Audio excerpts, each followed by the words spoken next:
Good evening.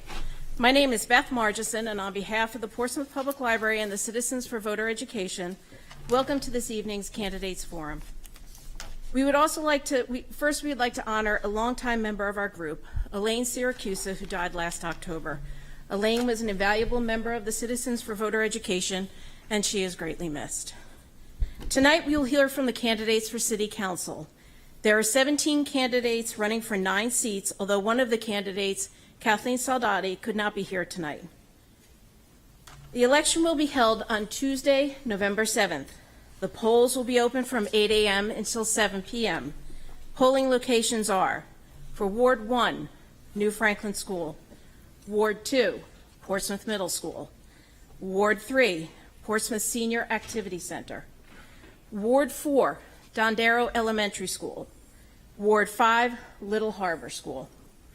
If you are unsure where to vote, you can check the City Clerk section of the City website, call 610-7245, or email the City Clerk at cityclerk@cityofportsmouth.com.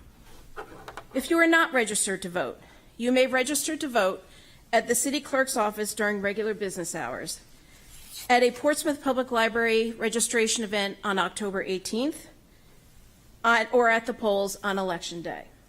To register, you must show proof of citizenship, such as a birth certificate, passport, naturalization papers, a citizenship affidavit, or any other document deemed reasonable by the registrars. You must show proof that you are 18 or older, and proof of residence, such as a utility bill, rental agreement, or mortgage statement. The document must show your street address. No P.O. boxes or business addresses are acceptable. The voter ID law requires that you show a photo ID in order to vote. You may use a valid driver's license, a DMV ID card, U.S. Armed Services ID, U.S. passport, valid New Hampshire student ID card, or any ID deemed acceptable at the polls. If you don't have a photo ID, simply fill out a challenged voter affidavit. You'll receive a letter from the Secretary of State requesting information that you voted. Simply return the confirmation. Your vote will be counted. Absentee ballots are now available. You may vote by absentee ballot if you will be absent from the city on Election Day, absent due to religious observance, physical disability, or absence due to employment, which involves the care of children or infirm adults with or without compensation, meaning whether paid or unpaid. Sample ballots for all of the wards have been posted on the City Clerk's website. There is a ballot question for this year's election. Shall we allow the operation of Keno games within the City of Portsmouth? Members of the audience here tonight are invited to submit written questions for the candidates. There are pencils and There are pencils and note cards on the chairs for this purpose. Just raise your hand and your question will be picked up. If we receive multiple questions on the same topic, they may be combined. This program is being broadcast on Channel 22 and will return between now and Election Day. Now let us hear from the candidates themselves. Each candidate will have a 2-minute opening statement tonight in which they will answer the question, why have you chosen to run for City Council? Prior to inviting Councilor Andrew Bagley up, I will be reading a statement from Kathleen Soldati, who could not be here this evening. From Kathleen Soldati, I'm sorry I can't be with you this evening. I'm visiting one of my children out of state. Let me introduce myself and tell you why I am running. Many know me as the former Director of Marketing for the Music Hall and JSA Architects from New Hampshire Public Television, from my firm, Soldati PR, and Executive Director for Portsmouth Historical Society and the League of New Hampshire Craftsmen. I edited the book, A History of Portsmouth, New Hampshire in 101 Objects. Currently, I handle media relations for Portsmouth NH 400 and work as a marketing strategist for cross-current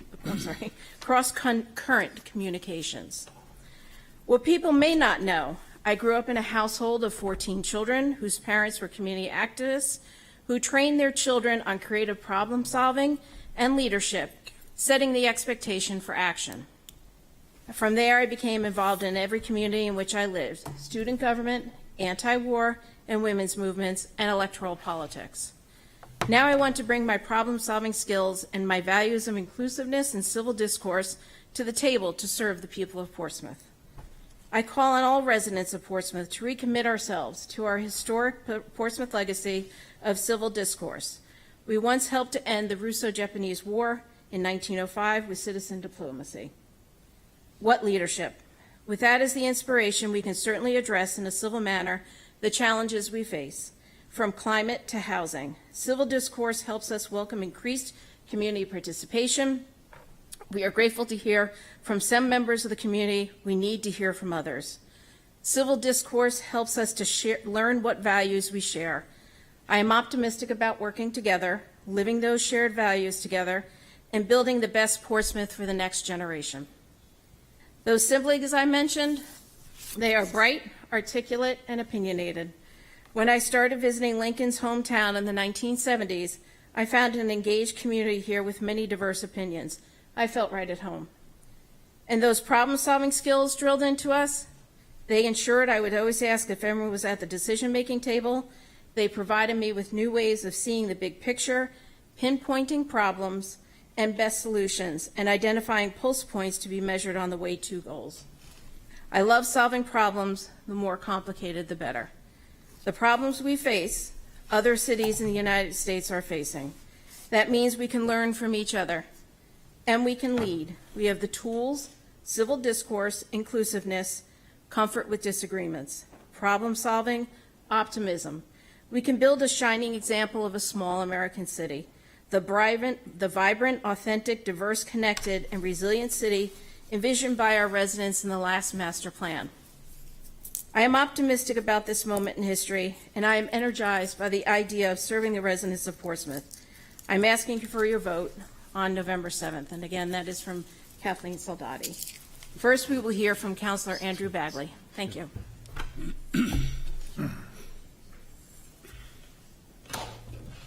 Thank you, Beth. Thank you to the Citizens for Voter Education and to the Portsmouth Public Library and everyone here tonight and watching on TV. My name is Andrew Bagley, and I'm asking for your vote for my second term on the City Council. And we were kind of asked in our 2 minutes here to kind of address, why are we running for council? And for me, there's a serious part of council, like moving $2.2 million out of the CIP of this year's budget to kind of help keep our fiscal needs under control. But the real reason I'm running for council is a phrase a friend of mine coined, and I call it little big things. And little big things are, I had a mother ask me early on in my term, my son uses a mobility device. He can't watch the holiday parade. What can we do about that? So I went to Access Navigators, and I asked them, I said, this is the situation, what can we do? So we created for the first time ever an accessible viewing station at the top of the Bridge Street lot. We had some temporary accessible spaces. We set up some chairs. It was a great success. We did it for the Portsmouth 400 parade. We're going to be doing it for the Halloween parade. It's something that Portsmouth is going to be doing going forward. After that, we said, okay, that was a success. What else can we do? So Prescott Park, a lot of people that need mobility devices, they can't get to the Prescott Park Art Festival events anymore. Well, we restriped the parking lot there to have 16 van accessible spaces. So what we did this summer for the first time ever is that, I believe it was 3 p.m. until late in the evening, those spaces were reserved for people with handicap placards. It's these little big things that make a big difference to other people and don't cost the city any money that is the reason I want to continue to run for council. I can be a conduit for our citizens who have tremendous, great ideas and help enact those ideas throughout the city. And that's why I'm asking for your vote this Tuesday, November 7th. And I thank you all. Thank you, Portsmouth. Thank you. We'll next hear from Rick Becksted.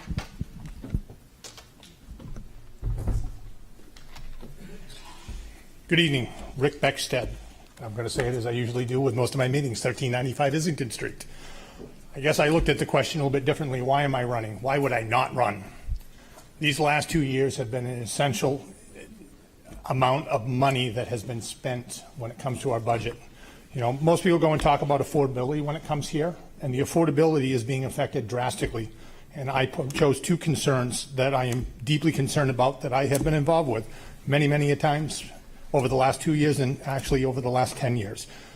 The constant demolition of buildings is starting to escalate in the city of Portsmouth more and more and time again. And I get it. People don't want to go and have the home that exists. But I've got Clinton Street, Kent Street, Essex Street, Cabot Street, and there is one next week that's going to go in front of the BOA that's on Sagamore to tear down a single-family home and put 2 duplexes there. What ends up happening, what people don't understand, is it revalues our land. That land now, Kent Street, paid almost $1 million for a piece of land, is basically what they did. They got a variance to go and build a single-family home there. Every one of those houses, the land is going to go up astronomically. This is happening at a greater pace. We need to stop this. I have the experience. I have the background to be able to go and work on this and be able to go and change it. Our budget is another big thing. We've gone from $138 million is what they'll tell you that it is today. But what they're not telling you is that there's a revenue stream that we created over the last 2 years. One of them was ARPA fund money. We got $12.5 million from the federal government. We used 4 and change to be able to offset our taxes last year. This year, we had a surplus. I'm not exactly sure how the surplus actually took place after we had ARPA fund money to be able to go and fill lost revenue from the previous year. But $4.4 million was added to that. Next year, that revenue is not going to be there. The next council is going to have to work diligently to make sure that we have our spending under control. It's going to be $142 million is going to be the start. And that's where it's going to end up being. I want to end up with a quote, and I'm sorry, but John Hines, and most people know who John Hines is, asked a very simple question. How big can Portsmouth get and still be Portsmouth? Thank you very much, and I hope to have your vote on number 7th.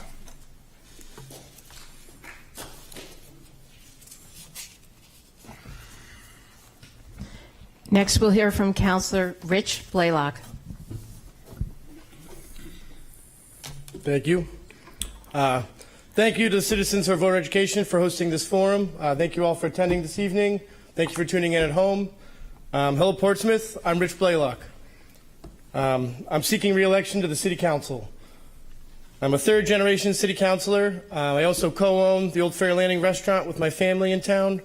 I grew up here and I attended school here. I started at the Children's Garden on Beverly Hill. Went to Don Darrow School, had Mrs. Ann Walker as my 4th grade teacher. Went on to Portsmouth Middle School, Portsmouth High School, and eventually Bates College. Over the past 22 months, I feel I've made a difference. I also feel like I've learned a lot. I'm a servant leader, believes in listening to all the opinions and gathering all the facts before I make a decision. Over the past 2 years as councilor, I've served on the Historic District Committee, preserving our history. I've served on the Safe Water Advisory Group, making sure we have safe water to drink today and tomorrow. I've served on the Land Use Committee. I've served on the Recreation Board and also the Skate Park Committee. I believe in sound fiscal management, supporting the police, fire department, and our school department. I believe in preserving our history. I believe in embracing the arts. I believe in supporting our small businesses and our residents. I believe in supporting our youth and encouraging them to participate. I was proud to start Student Government Day, or to restart Student Government Day. And since then, we've been seeing students appear at public comment, which I really love because that shows it worked. I also want to encourage affordable housing for those that work here and those that grew up here. Why am I running? I'm not done. I still have the time and energy to serve. There's more things to do, and I want to continue on this journey to lead you, Portsmouth, through our future. So thank you. I hope you vote on November 7th. Thank you very much. Thank you. Next, we'll hear from Councilor Kate Cook.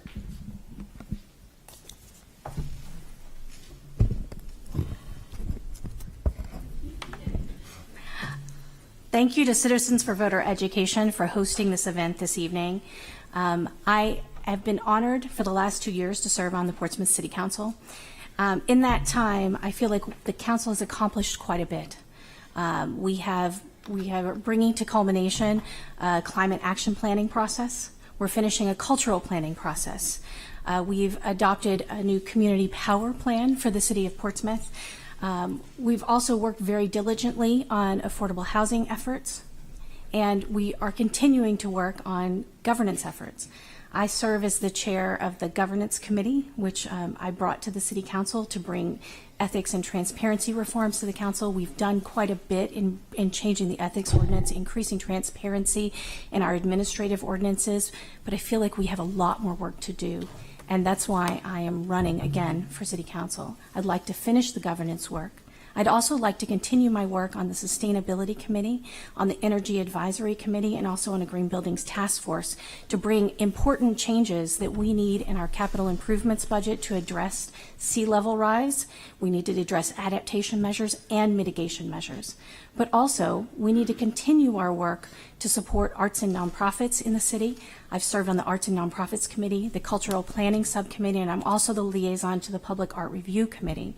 We're bringing forth right now a new Arts and Cultural Commission for the city, which passed through the City Council, and we have a new Public Art Review Committee.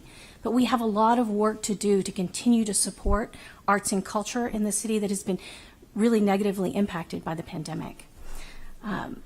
That continued work is critical for the city of Portsmouth because that supports our businesses. It supports the people who live here.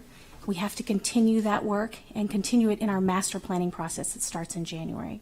I would appreciate your vote on November 7th so I can continue that great work and bring those planning processes to fruition. Thank you. Thank you. Next, we'll hear from Kevin Coyle.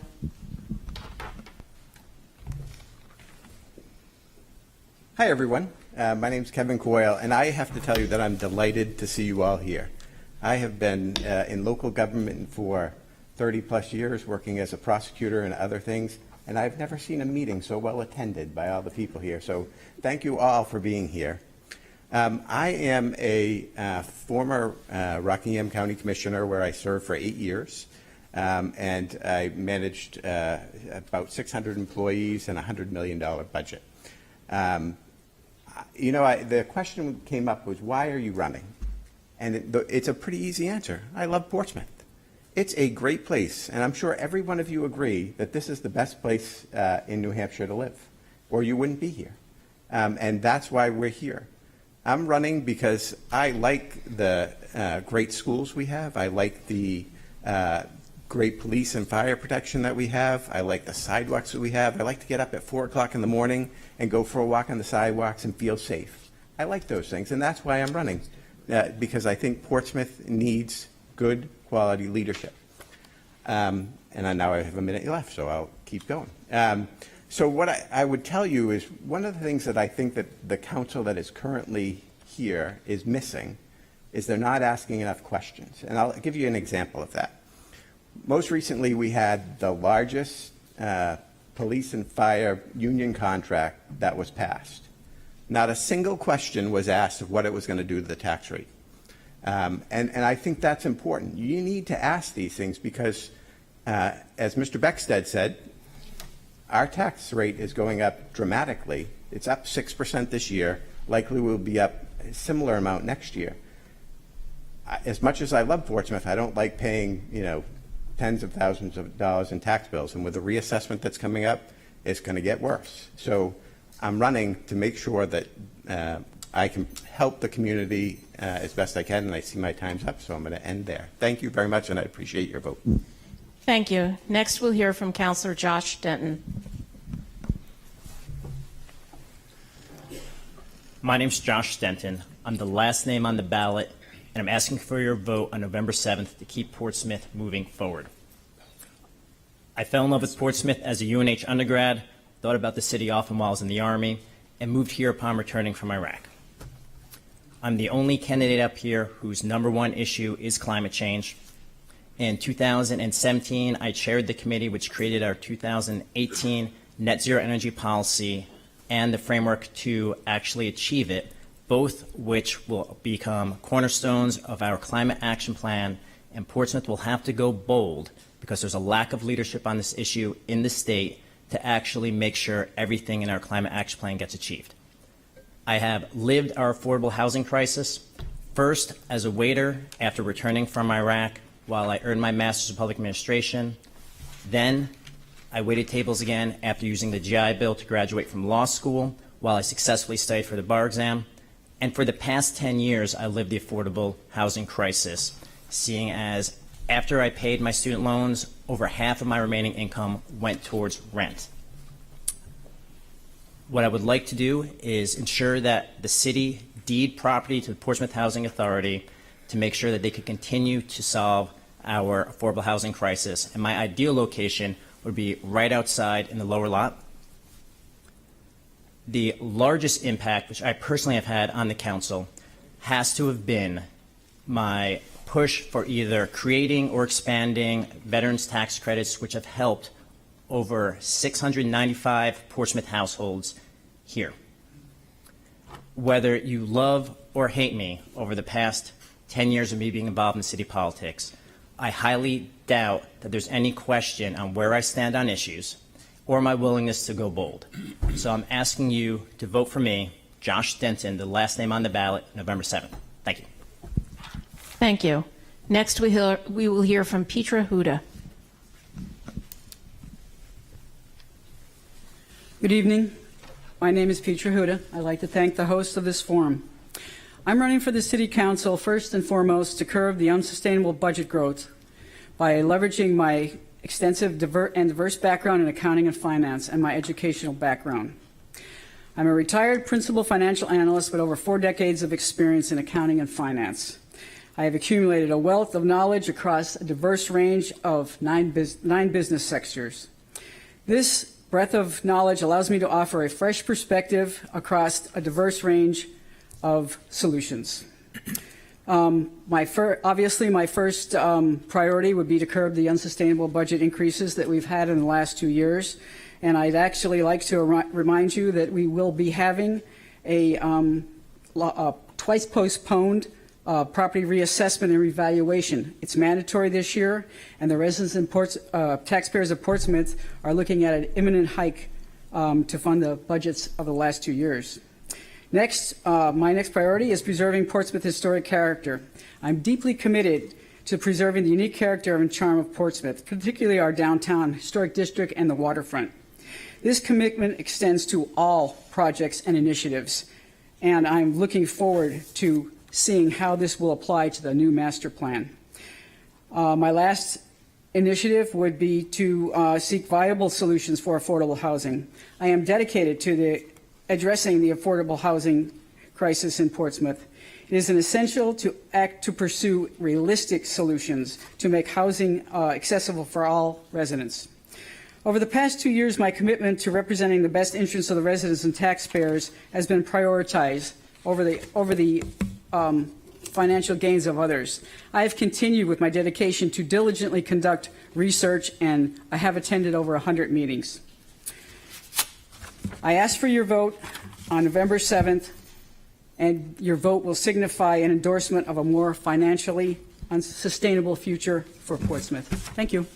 Thank you. We'll next hear from Assistant Mayor Jo Kelley.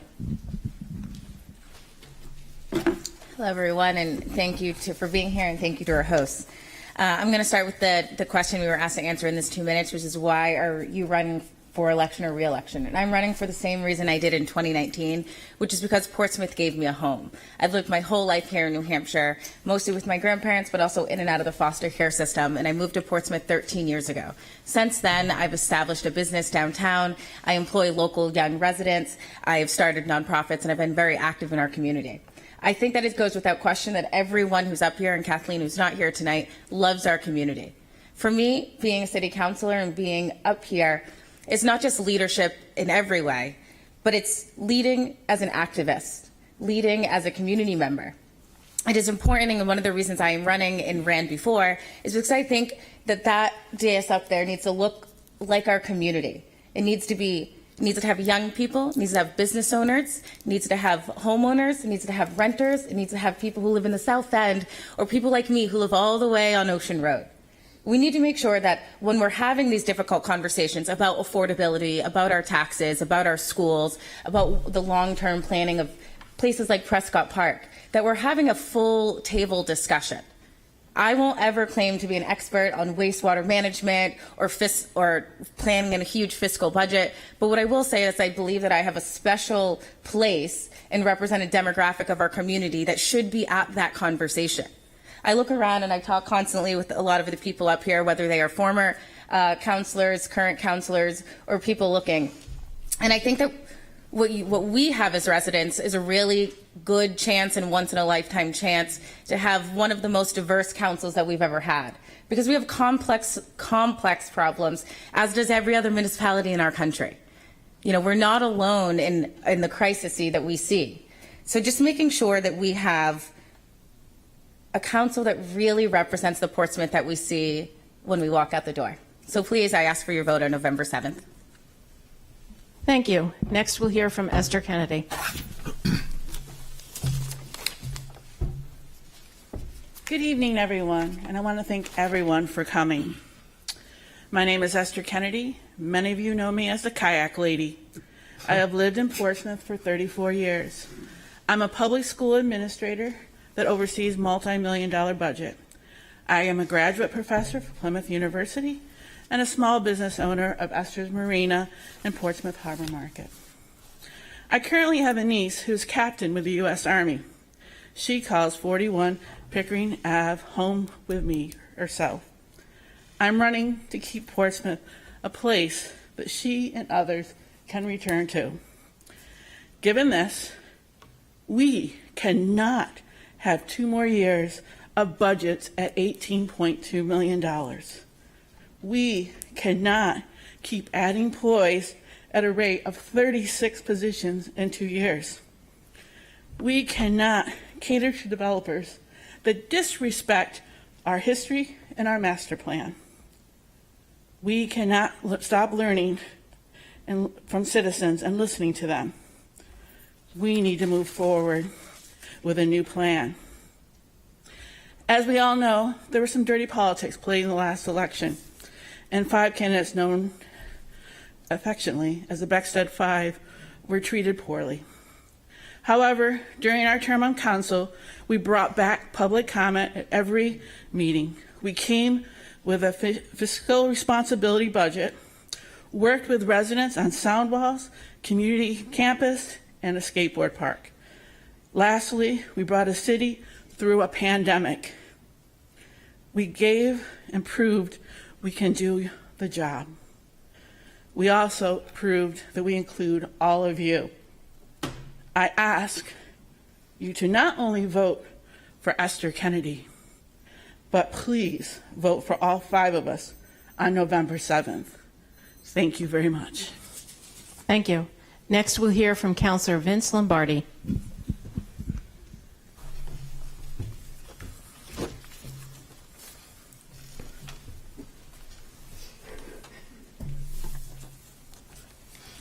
Good evening. Thank you. I'm going to talk about a more personal aspect of why I'm running, I think. I've had 2 parallel careers. My first career was science and technology. I worked through a variety of businesses. I created my own business. I supported my family. I raised my children, and I retired in Portsmouth.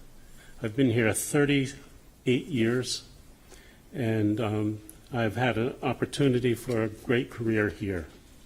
My second career started in high school when I was a member of the Key Club, a service club of the Kiwanis. I then had military service, and I served my country. I came across a person who greatly interested me. His name was Patrick Geddes. He was a Scottish scientist and land use person. And he came up with the slogan, think global and act local. I've followed that with me for a long time. I have served on multiple nonprofit boards, city boards, the HDC, community planning programs, and now the City Council. The second career is from my heart and has taught me to listen, to lead, to collaborate and respect those who disagree, and trust my heart. When we talk about issues, I do have some preferences, but I promise to maintain an open mind to what others believe and have to say. As a counselor, I'll use my best skills and experience to work toward fair resolutions to all that comes before the council. Thank you. Thank you. Next, we'll hear from Mayor Deaglan McEachern.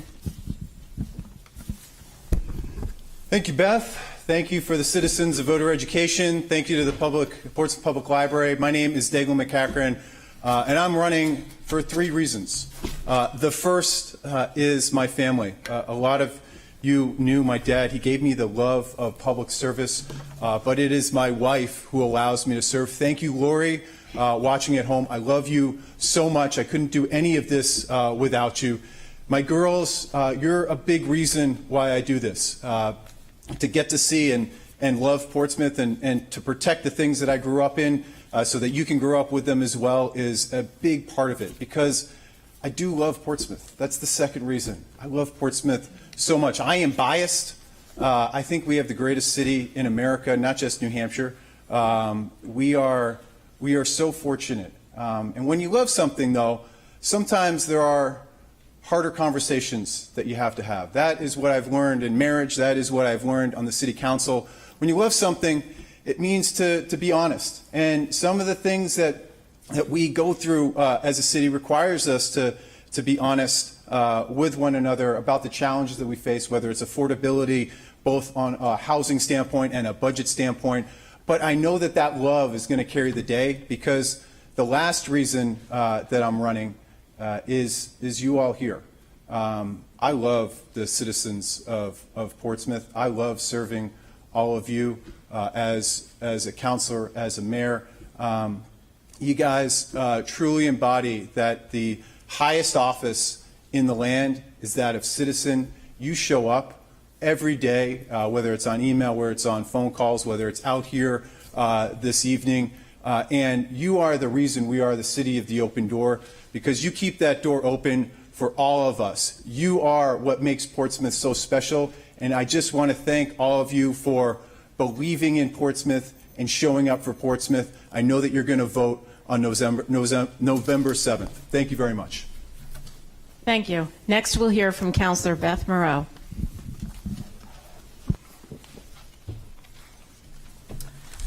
Good evening, everyone. Thank you very much for the host for hosting us tonight. I'm sorry if my voice goes out. I'm just going to tell you now. For those that don't know me, I'm Beth Moreau. I have been a lifelong resident of New Hampshire, and I've called Portsmouth my home for over 23 years now. I am an attorney here in the city and own my own business and try to help people buy and sell and refinance homes. I have served on the city planning board for 9 years prior to joining the city council. I also chair the land use committee, and I'm also the vice chair of the Rockingham Planning Commission. I would like to run. Why am I running again? Because I still think there's a lot of work to be done. I think that we have made some strides forward, especially when we're talking about the affordability. We've taken down some barriers in our ADU law. Our ordinance in which to be able to have people create more housing at their homes. You can actually create some of those now without actually going to a board. You also have the ability, we've also changed all the zoning in the downtown to be able to create so that if you want bigger buildings, you actually have to give us not only community space but workforce housing. There is more work to be done. We need to continue to look at parking and transportation. We need more public transportation, and we need to look at our zoning and parking.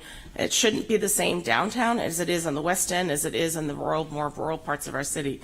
And we really need to take a look at the study that's being done now and try to work on that. I also have helped the city get some funds through some grants through Invest New Hampshire. So we need to continue the outreach that the Community Housing Navigator is working on, and we need to get all of the information and all the residents involved so that we can actually create a better Portsmouth that all of us are happy with. We need to work with our businesses and our residents to be able to create the housing that the people that work here can live here as well. I certainly hope that you will vote for me on November 7th. Thank you very much. Thank you. Next, we'll hear from Andrea Pickett.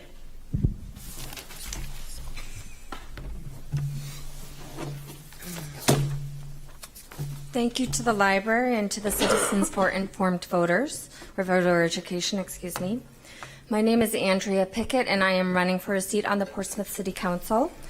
My background in public service stems from the need and lived experience of receiving public services.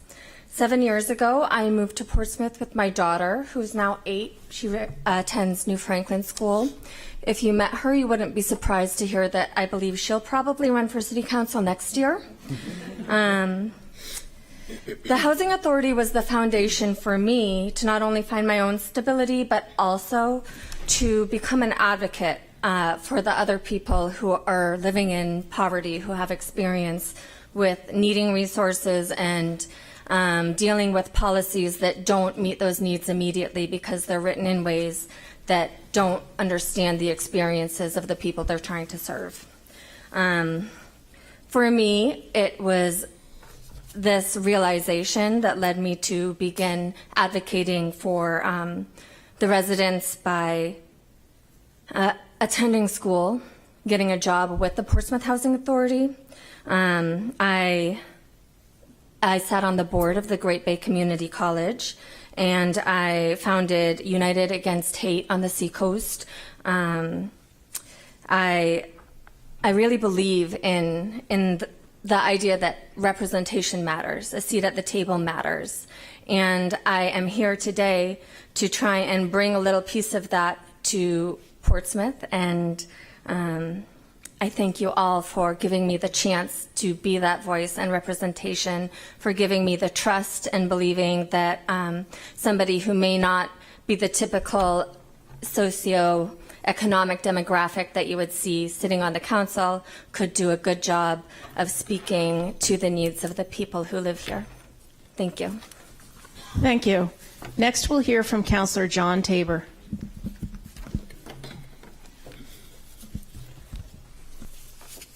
Good evening, and thanks to our hosts. 4 years ago, when I first ran for council, I asked a former councilor and friend for advice. Campaign door to door, he said, and then get in there and do some good. In my first term, I was able to expand the tax exemption for seniors to help them stay in their homes. I helped police, fire, and school, and the city staff talk to one another to share the difficulties of a COVID budget in 2020. And fostered the public dialogue that created a community vision for the McINTYRE site. This term, I helped launch Portsmouth Community Power. It saved residents money on their electric bills every month, and they have green options they've never had before for renewable energy. As audit committee chair, we hired the first new auditor in 20 years. I also won the council approval for flash vote instant polling, so we engage hundreds of new voices in city government, especially those who can't go to night meetings. And I won council approval for spending guidelines before we start budgets, so taxes, we can work on keeping taxes not going up faster than residents' incomes. I want to keep doing good things as a councilor, and I never forget who I work for. 3 people I've met going door to door stay with me all the time. A young woman and her son who rent a house in Panaway. As home prices rise, she worries the owner will sell. Where can I afford to live with my son when that happens? She's a hard worker and a single mom, and she needs housing that she can afford. A couple that live on Dennett Street on low ground at the edge of the North Mill Pond. Every major storm surge, the water is getting closer to their house. They need us to take action on climate and build resilience on our waterfront. A mom and dad who live on Dunlin Way and have a boy at New Franklin. They want safe and well-funded schools where caring teachers close the learning gap after COVID. I'm running to keep working for people such as these, and I believe my record shows I have the leadership and experience to get things done. And I ask for your vote. Thank you. Next, we'll hear from Paige Trace.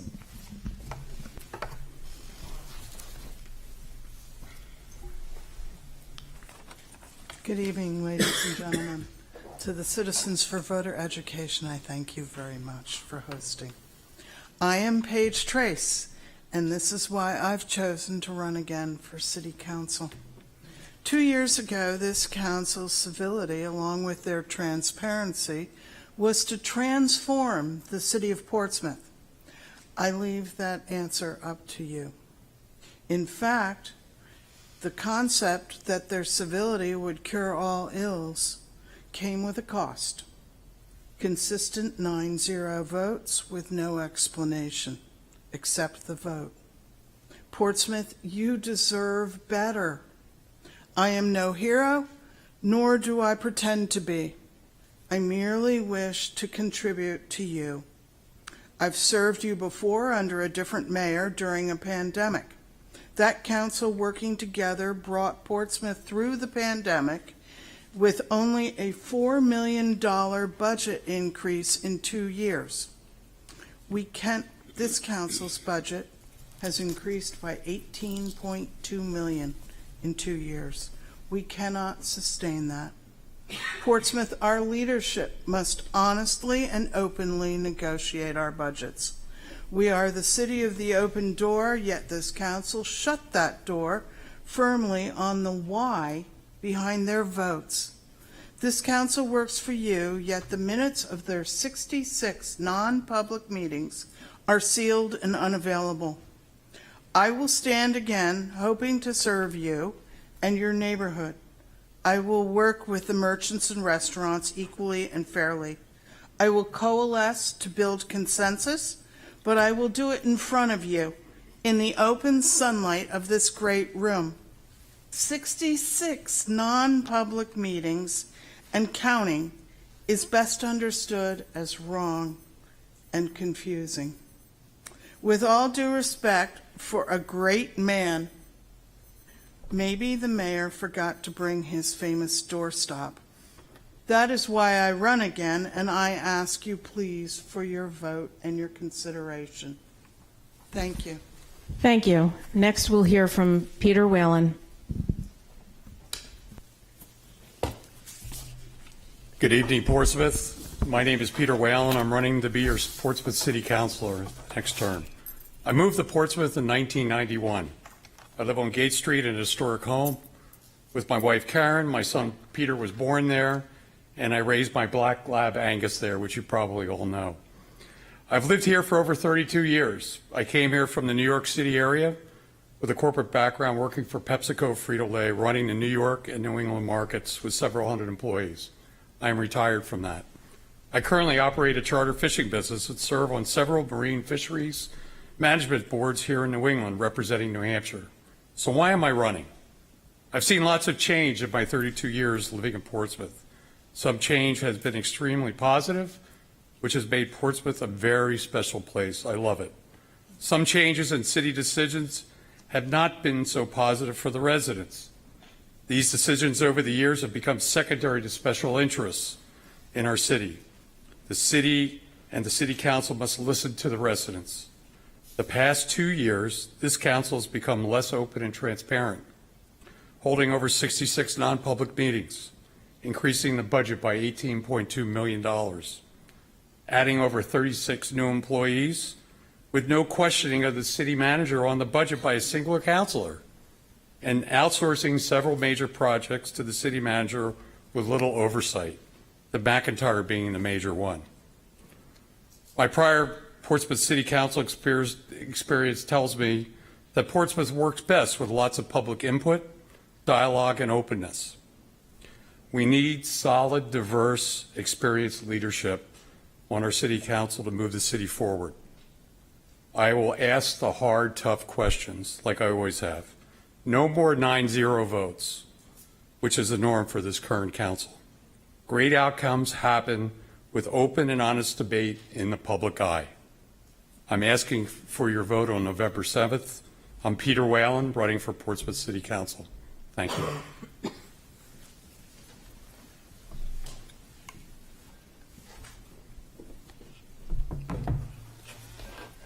Thank you, candidates. So nice to have a big workspace here. So we will have 4 rounds of questions. One question will be posed to 2 candidates. They'll have 1 minute to ask. The 4th round will be a question of the candidates choosing from the first 3 rounds, which they wanted to ask, but it wasn't posed to them. We'll start in alphabetical order with Councilor Andrew Bagley and Rick Becksted. The question is, what will you do to help ease the burden on taxpayers with property revaluations on the horizon? Beth, do I go first? Yes, you do. Sorry. Thank you. So that's a tricky question in the sense that when property reevaluations change, roughly a third of residents are going to see no increase, roughly a third will see a little bit of a decrease, and a third will probably see a big increase in their taxes. It doesn't hit everyone equally, and that's why it's such a contentious issue. So it's going to strike all of us a little bit differently. What do we do to help with that? Well, we have to be fiscally responsible. We have to. Is there a problem? Oh. I'm sorry.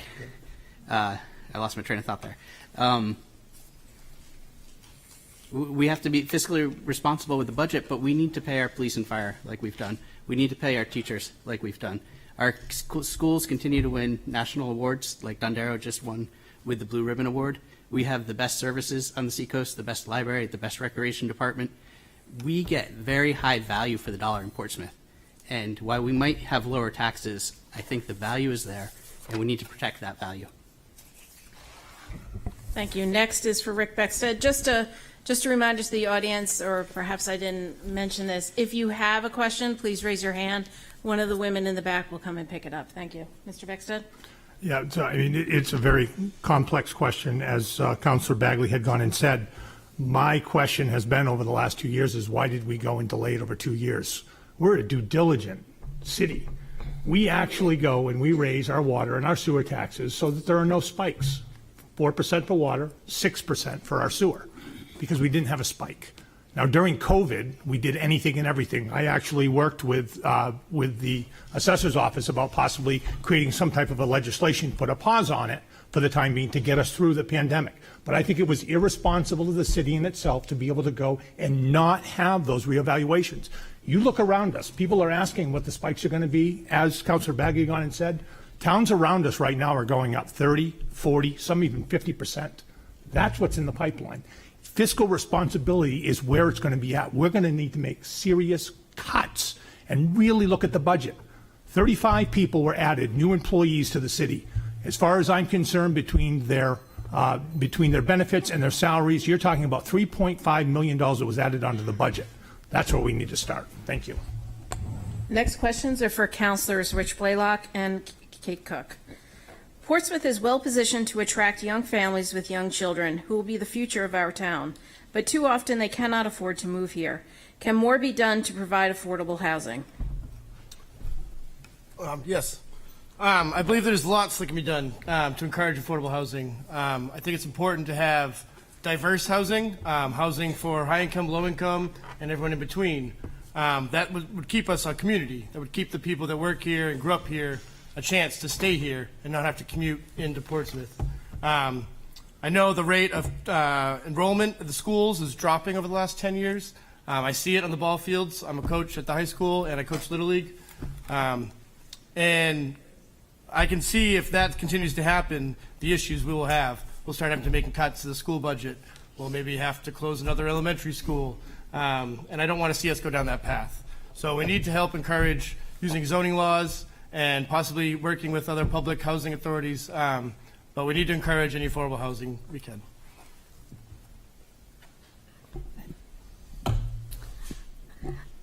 This is a really critical question for the city of Portsmouth because affordable housing is probably our number one issue at the moment because it drives so many other challenges that we have in the city around workforce. And we're seeing our workforce fleeing because they can't afford to live here. So if we want to attract families, we have to think about a diverse range of housing.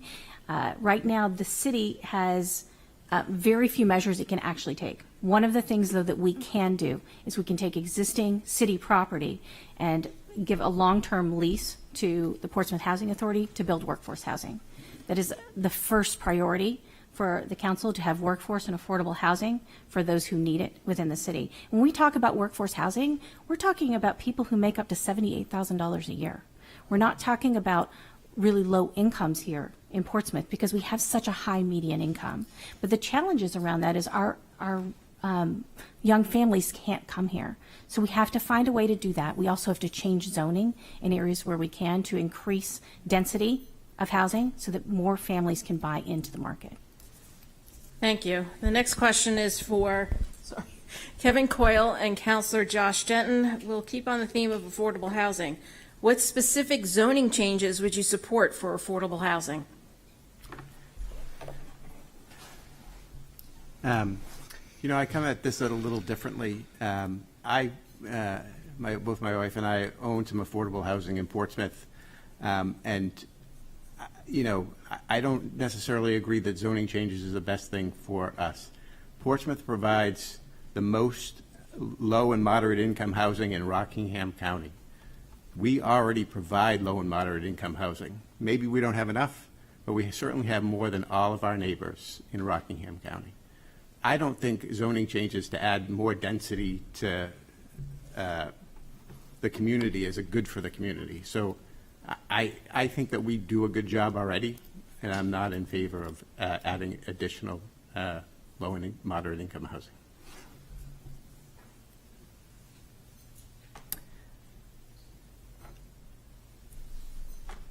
With all of the past zoning amendments that have gone through in the probably last 6 to 8 years, it hasn't really worked. We have not incentivized affordable housing enough in the zoning code to actually make it effective. The one effective thing which has been done in Portsmouth to increase affordable housing was supporting the Portsmouth Housing Authority for the Ruth Griffin Place on Court Street. And I could proudly say that out of all of the current city councilors and prior city councilors up here, I'm the one person who voted to support that project by waiving $100,000 in fees for that $16 million project. So I'll continue to support rezoning and incentivizing things. A good example is when we rezoned the large parcels in town, one being the Citizens Bank, which was recently purchased. Another one obviously being the McINTYRE has been rezoned to incentivize. But the biggest thing we could do, and I said in my opening, is to deed property to the Portsmouth Housing Authority. Thank you. The next question is for Petra Huda and Assistant Mayor Jo Kelley. Oh, I don't know if they can see the cards. I will try and stand over on this side. Where'd he go? Should have thought of this. Portsmouth driving and parking is difficult these days. How would you ensure pedestrian safety and make Portsmouth more walkable? So the first part of that, I think you said driving and parking. The first part of that, I guess, would be involved with outdoor dining downtown. That would be the first thing that came to my mind. The outdoor dining was started during COVID by the prior council and was a great plan. But I think that moving forward, we need to look at what the EDC has put forward and actually refine it and look at how they are looking at different ways to make it more compatible with people walking, people driving, and people riding bikes. And I don't remember the second part of the question. Pause 30 seconds. Yes. How would you ensure pedestrian safety and make Portsmouth more walkable? I guess I would look at what we currently have. I think we have enough signage for that. I also, wait a second. I guess what we have is great, and I would not consider closing off any more of it for walking, because there are also other considerations to get the services downtown that they are walking to. I'm just going to restate the question for you, Assistant Mayor. Thank you. Portsmouth driving and parking is difficult these days. How would you ensure pedestrian safety and make Portsmouth more walkable? Thank you. I'm downtown as a downtown business owner. I'm downtown pretty much 365 days a year, and I would be one of the people, this may not be a popular opinion, who feel that we don't have a huge parking issue. We have a location of parking issue. But I think we have to look at the growth of our downtown. I actually recently was with the chief of police and the fire chief, and I said to them, hey, how would you feel about bollards that went up and down? And I went to a lot of the businesses near me and said, hey, Friday from 5 p.m. to Sunday till 5 p.m., if we could have bollards that shut down some of the vehicular traffic, not all of it, but some of it downtown, how would you feel? Both police and fire said, we have no problem with that. We actually would love that. We'd be able to navigate our vehicles downtown with very little obstruction. About pedestrian safety, I think we have to really keep looking at our complete sidewalk plan, continue talking to neighborhoods. Panaway Manor, that sidewalk project is going off without a hitch. Very exciting. In my neighborhood in Maple Haven, there's a little bit of discourse of figuring out what needs to happen there. But we're separating those two projects, former mayor, so there's not too much discourse anymore. The next questions are for Esther Kennedy and Vince Lombardi. What would you do with the McINTYRE building and land if it comes to the city? Go ahead. Well, I think that ship, as a nautical term, might have passed.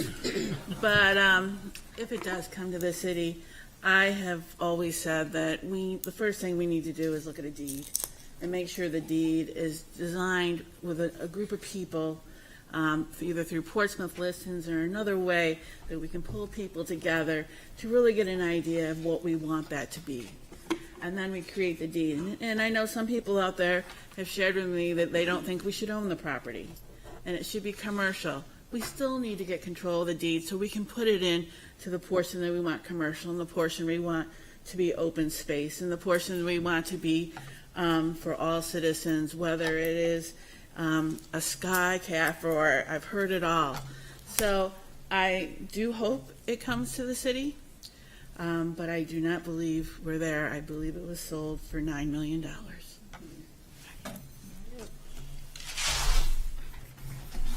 Yes, I also think that ship has probably sailed, although I guess there's some people that still have some hope for that. I think that if it did come to the city, that one of the best uses would be housing, at least in part of the site.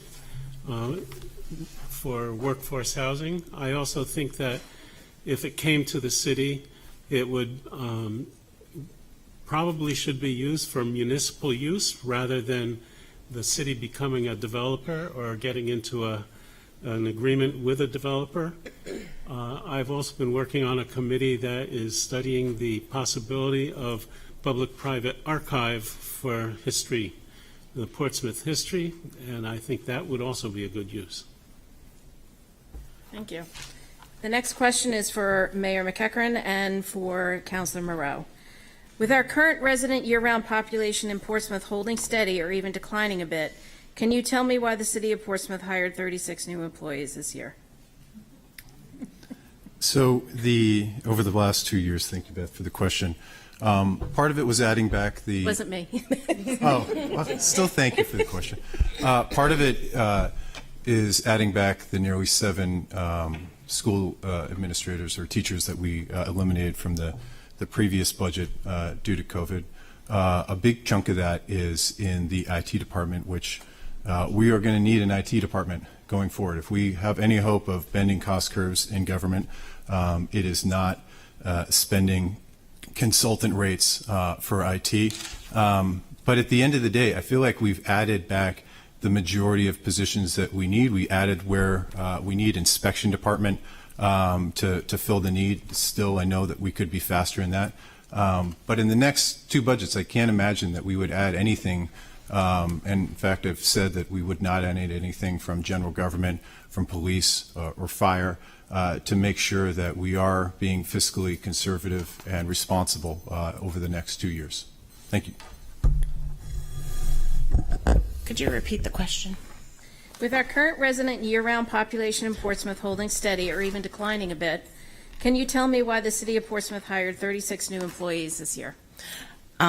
Yes, and I agree with Mayor McEachern. We had to have the IT department. Our IT infrastructure was extremely weak, and in this day and age, for anyone who deals in the business world and how much fraud and phishing and all the things that are going on, we needed to make sure that we had the top-notch people that could actually keep all of the information of all of our residents safe and secure, and that you can deal with the city very safely and securely. So that was one of the major increases in that, and I also agree that we do not need, I don't think, any more staff moving forward. I think we've finally caught up from COVID, which was one of the reasons that staff had been decreased. And I think that we'll be able to really be more fiscally conservative moving forward, because I think we finally have the pieces in place. And let's keep in mind that we may have only the same amount of residents, but this city is filled with a lot more people that pay money to the city through tourism and through people that work here. Thank you. And the next question is for Andrea Pickett and Councilor Tabor. What did you do to prepare to become a city councilor? Me first? Yes, please. I'm sorry. So my runway to becoming a city council candidate was fairly short. It had been brought up to me by several community members, you should run. Right before that, I had said, if somebody says to me I should run, maybe I'll run. I decided that it was a sign at that point. It was a thought that I had been circulating for quite a while. My life has kind of been finding ways to serve. I have done everything from TED Talk talking about how public services need to include voices of experience. I've worked in education in multiple fields on multiple boards.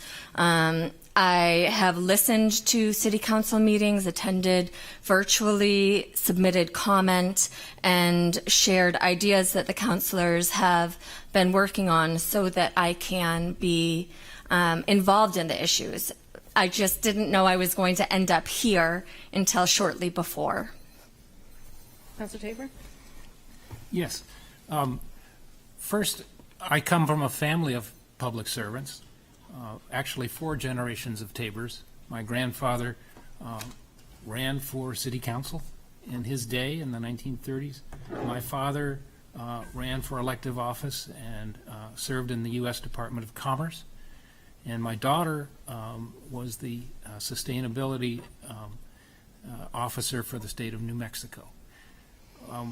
We all in our family believe that government can be a force for good and that public service is a good.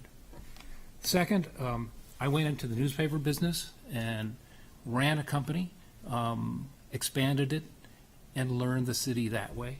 And finally, I served my community as chairman of the board of the Prescott Park Arts Festival, the Chamber of Commerce, my church, and I enjoy serving my community and found it very rewarding, and council is an extension of that.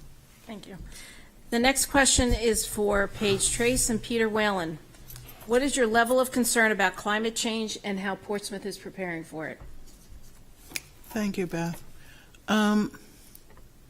There's no doubt that a great portion of Portsmouth lies either on the Piscataqua River or the inlets coming off of the Piscataqua River.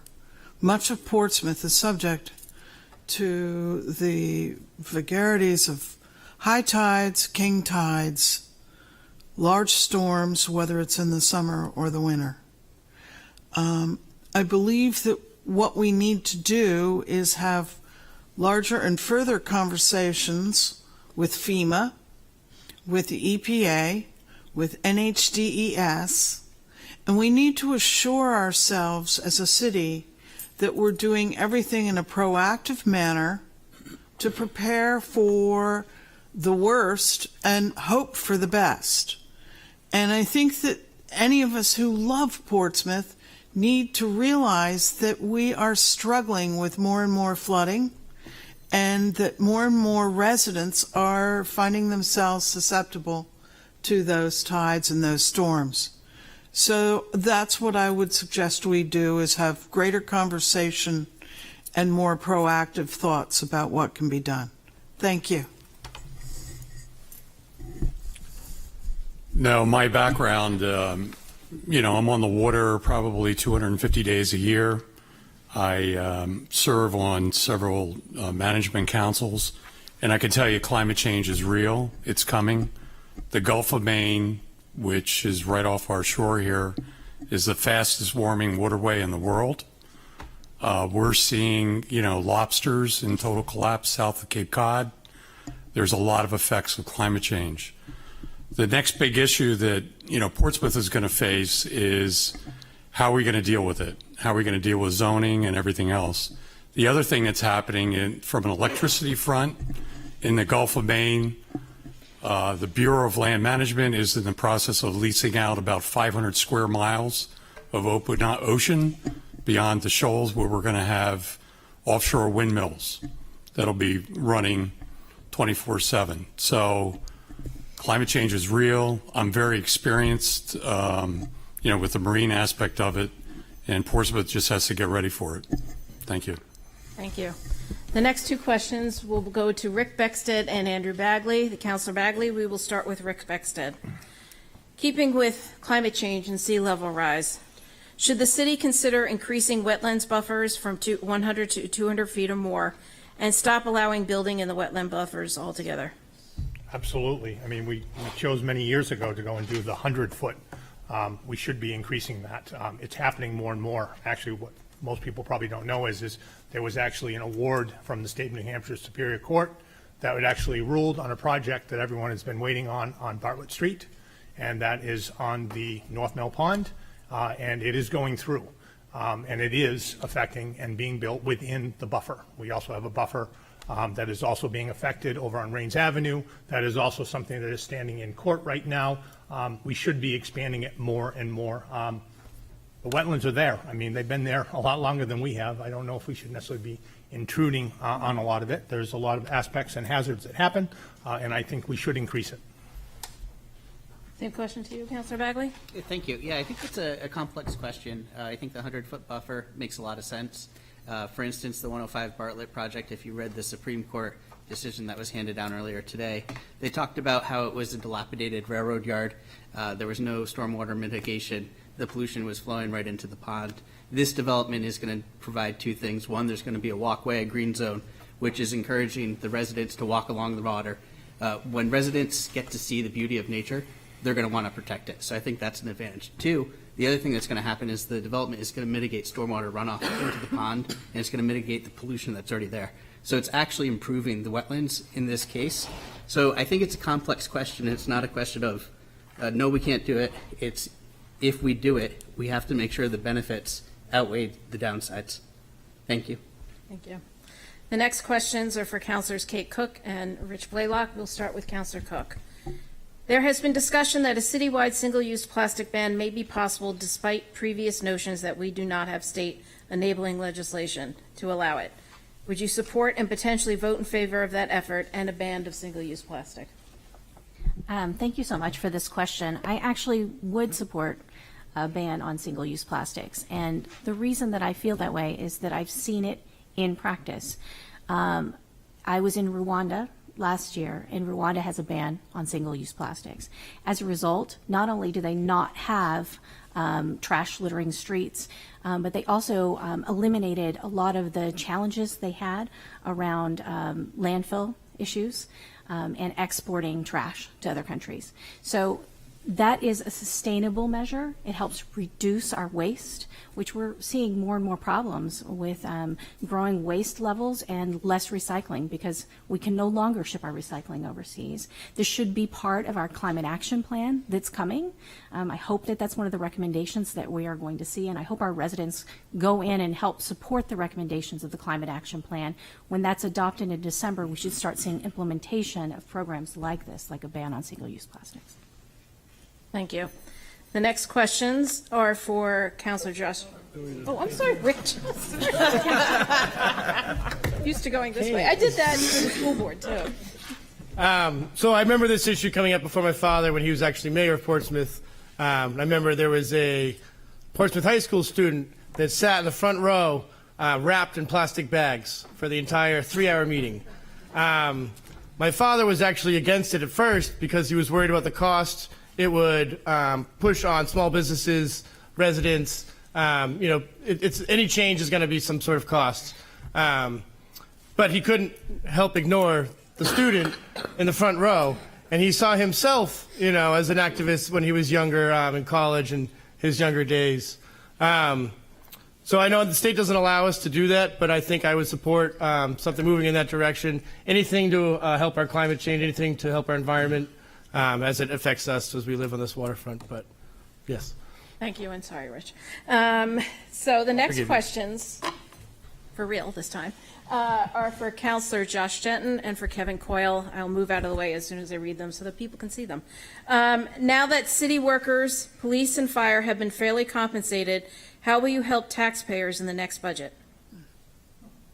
So I'll start with the firefighters and the police. So I was excited to vote for that contract. Throughout New Hampshire, there are many departments who are losing employees. And what we did, we just brought ourselves up to be competitive. We're not yet at the top pay scale for police or for fire, but I'm glad that we did spend the extra money, that we took the money that we had not originally had planned and put towards that to make sure that everyone remains safe. As far as what will I do to help taxpayers, I mentioned earlier, one thing that I've been successful at doing over the past several years is increasing and expanding different veterans tax credits. I know that doesn't apply to everyone, but for a community of our size to have helped 695 families in Portsmouth, I'll start with the all veterans tax credit. This did not exist before I pushed it. It was a 5-4 vote against the city manager's wishes. He came back, brought it back a second time. I pushed it through again. That was so all veterans would qualify for it. Seeing if I'm out of time. Nope, I'm out of time. Thank you. You know, that's a very interesting issue, and it's nice that you voted for the contracts for both police and fire, and I do believe that they probably needed that raise to keep competitive. But what you didn't do is you didn't ask any questions how it was going to affect the tax rate, and that was wrong. And I'm not just calling you out, I'm calling out the whole council. You should have said, what is this going to cost and how is it going to affect the taxpayers? If I'm elected and I'm on the board, I'm going to always ask those questions, and I'm going to ask difficult questions about how it is that we can keep a tax rate at 2 or 3%. When I was in the county, we said every year, this is what we're going to do, 2.5%, 3%. We never went over 3%. I'm going to say that I'm going to vote for a budget that is no greater than 3% because I don't think residents can afford any more than that, and I will insist that the city manager bring us a budget that is no greater than that. Thank you. The next question is for Assistant Mayor Kelley and Petra Huda. Would you support and vote to change zoning ordinances to allow for private solar arrays to facilitate renewable energy and increased energy independence for our community? Thank you. I would. I think that we definitely need to look at where in our community that can be facilitated in. I look at our industrial zones over near like Constitution Ave, Heritage Ave, in that part of the city where we have some larger open spaces, especially ones that sit adjacent to wetland buffers. I look at the fields behind like Service Credit Union as you're heading down Ling Road into Rye. Those spaces are underutilized. We know we're not going to look to develop on them, again, if we're looking at kind of wetland buffers and where suitable development can happen. So we have to look at like what else can we do with that space? And as we look at renewable energy, if we look at the amount of money that we're saving right now through community power, and though it's only a minuscule amount, but the amount of people who have signed up for completely green power willing to pay a little bit more. So again, as we're looking at our climate action plan and climate action conversations, it's actionable items and allowing solar panels and working with our legislation in Concord to try to incentivize individual solar panels more on homes too. But again, long-term renewable energy has to be on the forefront of conversation. Thank you. The next question is for, no, I did it again. I'm sorry. I'm so used to doing it the other way. Petra. Could you repeat the question? The first one? Would you support and vote to change zoning ordinances to allow for private solar arrays to facilitate renewable energy and increased energy independence for our community? I think this is a two-pronged question. The first one, I want to address our historic district, and in that case, I would not. Outside our historic district, I think we need to for the amount of land that's left in Portsmouth to build a solar array that would actually help everything, I think there needs to be collaboration between the rest of the Seacoast and ourselves. I would also ask how this would fit in with the new program that Councilor Tabor has put forward, as there are quite a few citizens in town who do have that ability and do have solar arrays. And with the new programs, and even with the programs that are currently available to them, they are not able to take advantage of what they're actually doing and sell their excess power back for a reasonable amount. So I think there's a lot of other issues that are involved with doing this, but for the basic concept outside of the historic district, I do support that. Thank you. We will try this again. The next question is for Councilor Lombardi and Esther Kennedy. Should councilors be elected by ward, and should there be a separate race for mayor? Councilor Lombardi first. Yeah, they should not, and the mayor should not. And I believe that the system we have is far better. A couple of the downsides of wards elections is that they would create a division among the city council. Instead of looking at the city as a whole, there would be campaigning and voting for the specific needs of specific wards.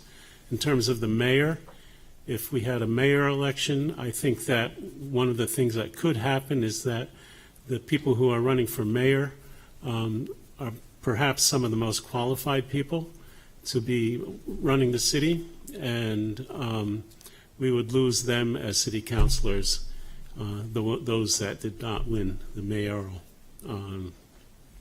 vote. Mr. Kelly? Yeah, and I have to agree with what Councilor Lombardi said. I truly believe that the way we do it is a good way. It doesn't pit one community, part of the community, against the other. When I first ran for council, I can tell you that a lot of the people running were from Allen Park. At that point, there were 4.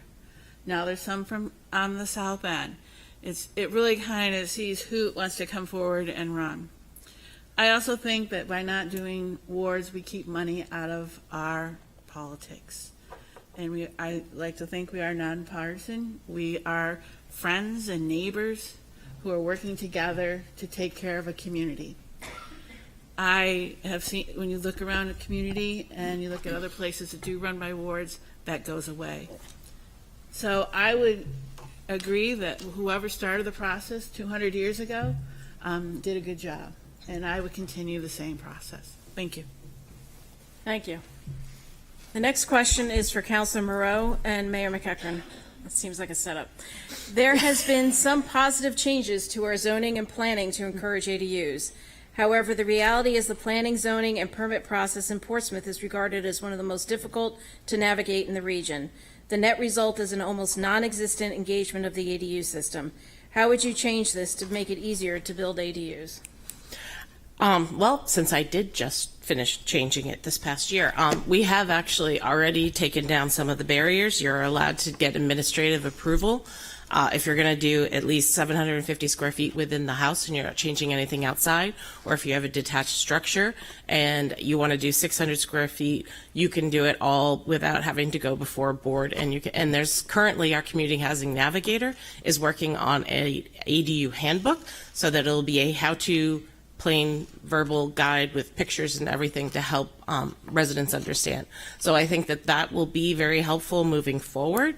I think that we can continue to look at the ADUs and see how this is working. I was very proud to see at the Rockingham County Registry of Deeds on September 11th that our first administratively approved ADU did indeed go through already. So that was very exciting. So I think we have made some strides, and I think we can continue to do strides, but just know we might have complex zoning, but we also are seen as the people who actually create the laws for the state and show everywhere else what direction to follow.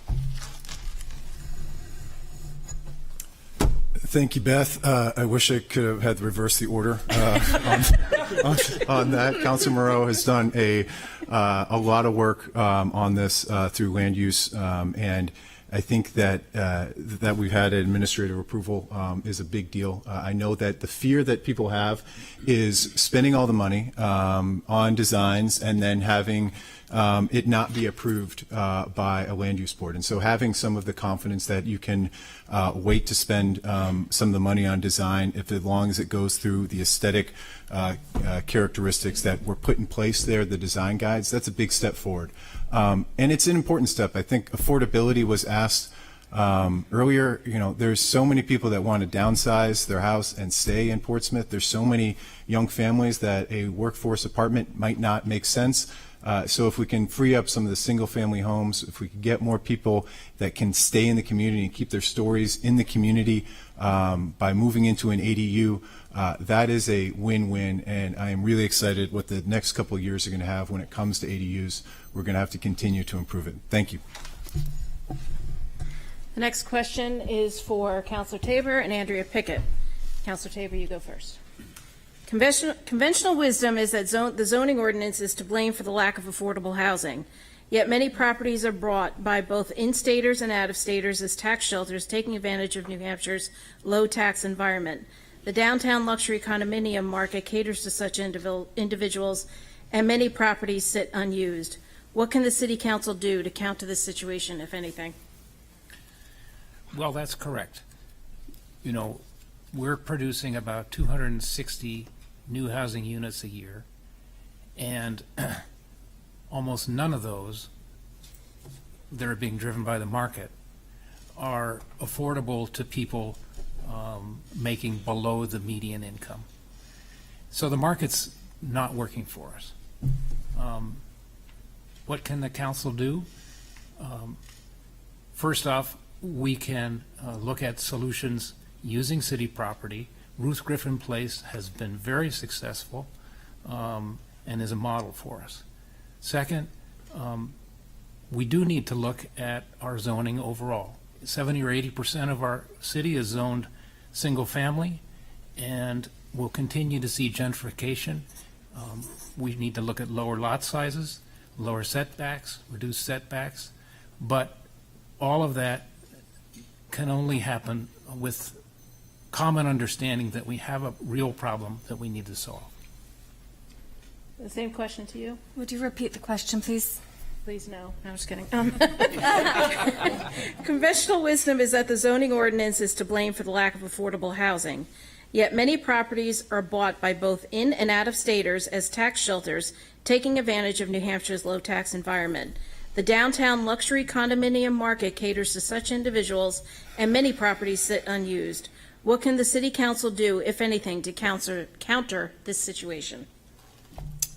Well, in 2016, there was a Blue Ribbon Housing Committee that did a lot of work to study this issue, and they said in no uncertain terms that in order to maintain economic growth, we need to attract a workforce, and that workforce is becoming a restraint on the Portsmouth vitality that we've come to expect. In order to counter this, I think that we need to invest in more workforce housing. There's a difference between low-income housing and workforce housing. We do have a good supply of low-income housing, something around 660 some odd units, but we don't have a great stock of workforce housing, and workforce housing has a real definition that is not always adhered to, but it does have a definition that means to meet about 30% of the income that a person has and to have rent that does not exceed that. So to really buckle down, to recognize what workforce and affordable housing is, to use our zoning and our means accessible to us. Time's up, to get that done. Thank you. Thank you. The next question is for Peter Whelan and Paige Trace. There are residents who are concerned that talk of budget cuts mean loss of services we enjoy and rely upon. When there is talk of budget cuts, where exactly would you recommend these budget cuts? Thanks for the question. I think that a couple things you got to realize is that about 75, almost 80% of the budget is fixed with salaries, benefits, everything else. So you really have 20% to kind of play with. And I think, from my standpoint, I think I want the departments to really come in and really justify each one of their budgets. Every employee that we add, we end up paying for the retirement, their benefits, and everything else. So headcount is very critical to make sure that, we may have to go on a hiring freeze. There's other ways to do it, but residents of Portsmouth have a very high level of services here. I'm not advocating cutting services. What I'm advocating is taking another look at it. There may be other services that we could outsource where we don't need new employees. There's a lot of different ways to skin the cat, but this council right now really just rubber stamped the city manager's budget with very little pushback on anything. And as a councilor, I pledge to really look at those budgets like they're your own. Thank you. Thank you for the question. I have to agree with Councilor Whelan, or past Councilor Whelan, my apologies. I believe that, as he stated, most of our budget comes from providing what we need, our goods, our services, the services of the community, and we need to negotiate and focus on taking a good hard look at what's been going on with our wants versus our needs. And I do agree that there's that 15 or 20% of an entire budget that we used recently in the last year or two ARPA funds for. And we need to negotiate with one another. We need to build consensus. And we need to do this on behalf of the residents. This is asking city staff to justify what they're asking for in their department budgets. That is not a bad thing. That is acting for you, our employers, if we become counselors. So that's where I'd do it. I'd look at everything, every line item that doesn't have justification for being needed. The fight is for you, the residents. Okay, thank you. Thank you, sorry. The next question is for Councilor Bagley and Rick Becksted. Do you support spending $42 million to build a new police station?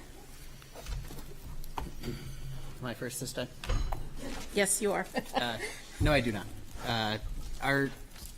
The working committee for the police station came back with 7 selection sites, 5, maybe 4, which are viable.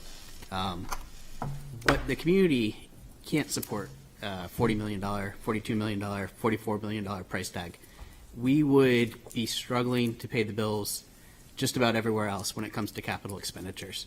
So I think it was far more important for us to pay the men and women of our police department wages that are competitive with the rest of the state versus dumping the money into infrastructure and a building. So before I was elected to the council, I had a tour of the police station, and I really thought we needed to make a change. And we did make changes. We've mitigated most of the issues. We need to get creative. Maybe we need to take the 4th floor, which is city administration, and put that in the basement, and put the police department on the 4th floor. We need to think outside the box, because 44 million, 42 million, 40 million, all of those numbers are way too high. Thank you. Never thought of it that way. So here's the thing. The remediation that Councilor Bagley just talked about was done during my last term, 2 years. At the beginning, we all toured that building. There was remediation that was done. There was mold that was in the building. And by the end of the term, it was back. So if they'd gone and said now that they remediated, was that the remediation that was being done again when we were leaving office, or was it done again? This building has serious issues. We have put a ton of money into this building, from the roof to the facade to keep the leaking. The police department is literally on the brink. They are literally breathing problems. There is mold infestation that is down there. We need to do something. What we need to do, I'm not so sure as far as $42 million. But I have seen a plan while I was on council that this was going to take place on the lower lot. I don't know why we've gone and we've wasted 2 years of the taxpayers' time and the police department's time on the discussion and forming a session when we already know, and I have seen a plan for it. Thank you. The next questions are for Councilors Blalock and Cook. If you could change one thing in our zoning code, what would it be and why? I would probably allow for tenement housing. I know there's a great example on Middle Street that was grandfathered in. I know we had a bad experience on Brewster Street, and then we eliminated them from zoning in Portsmouth. But currently, right now, workforce housing is the biggest problem. And right now, they have to jump through so many hoops, get through so many variances, because we don't allow it because we had one bad experience. So I really think we need to tackle that, change that.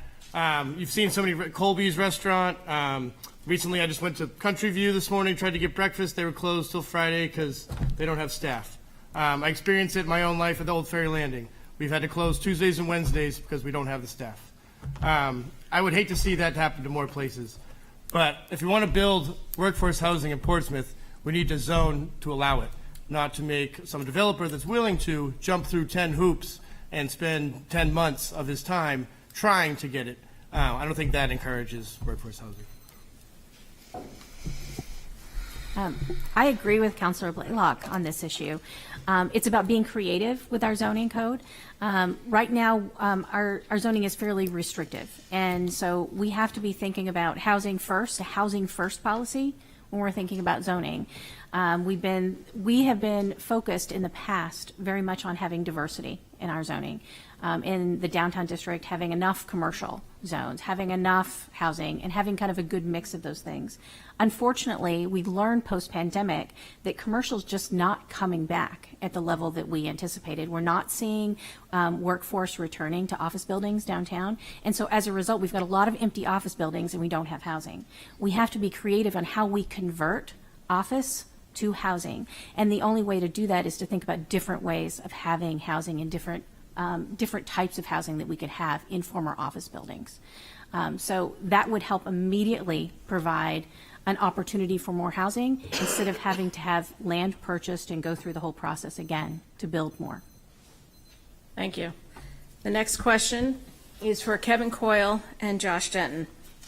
Keno is on the ballot again this year. While it is touted as a source of education funding, very little of the proceeds, as little as 17 or 18 cents on a dollar, actually go towards education, with most of the money raised being used to pay out prizes.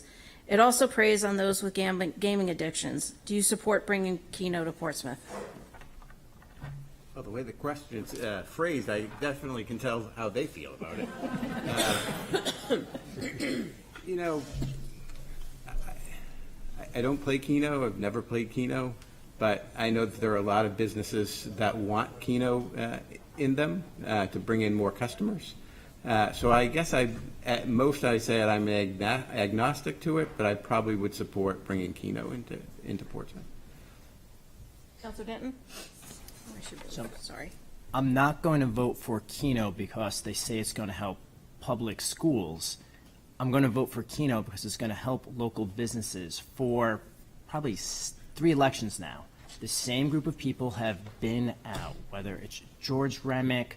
I'm not going to start naming business owners because I'll embarrass myself by forgetting their names.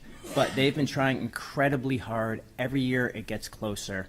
And whether it's going to go in at Mojo's, at Stadies, the business owners think it will help them.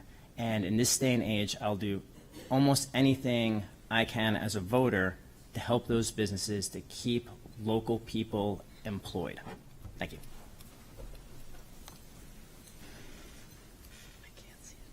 Thank you. The next questions are for Petra Huda and Assistant Mayor Kelley, and Petra, I will move so that you can see the time. Thank you very much. Do you favor term limits for members of the ZBA, HDC, and Planning Board?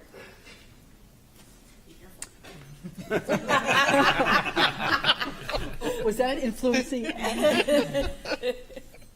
Okay, so I guess I'm a little confused about this because we do have term limits for all these boards. So I guess I would look at what the governance committee has done in the last 2 years to reevaluate and switch up and actually put, I guess, limitations on when people come in, when people go out, so you could actually have a full board in there. We do have term limits, so I'm sorry, it's a weird question. Thank you. Thank you. I believe in term limits in general. I believe in term limits on city council and all forms of government. I think creative solution to something like some of the planning and land use boards, which are volunteer boards made up of our residents, is implementing segmented term limits. So you could only serve, say, for 6 years at a time, and then you need to take 2 years off. I believe in this in, again, all forms of government, that you should, whether you're volunteering, whether you're elected, it allows you time to breathe, review what is happening, what the changes that you have been part of implementing, how they've affected your community, and then apply to go back on. But I do believe that sometimes you can become so regimented in your routine that after 6, 7, 9, 10, 12 years, you can become a little tunnel vision. So I do think what I would consider, I guess, as a breathing period in between terms would, I think, be beneficial.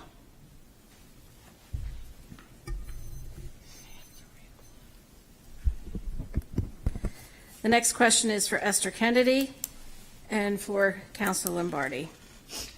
And the question is, I can find it. What are your thoughts on Portsmouth's enrollment in the Community Power Initiative? Yes, you are. I've had some mixed feelings about this. And it's not been about the actual product. It's more about the process. I don't know if people even realize that they got moved over into another kind of community and another power energy source. And I really felt there was lacking of communication. So I feel that Portsmouth residents probably need a little bit more information. I also find it kind of ironic that and I was one of the ones that got moved, when we got moved over, Eversource all of a sudden lowered their rate. So I think there's a lot of questions, and I think we need to have a periodic meeting and have people have conversation about community power as we proceed through this way. Thank you. Well, I think it was a good project. I think that we did a lot of work to inform the community, and you're right in that people had to opt out rather than opt in. So if you did not want community power, you had to opt out of it if you were an Eversource. Reality is that the cost went down and continues to be down. And I agree that Eversource woke up, perhaps, or what the market changed so that Eversource went down too, but community power is still below Eversource. And it's been a benefit to those who have signed up, a very large benefit, because through community power you can take 100% renewable energy, and I think that's a real plus. Thank you. The next question is for Mayor McEachern and Councilor Moreau. Is Portsmouth's drinking water safe? Yes. Next.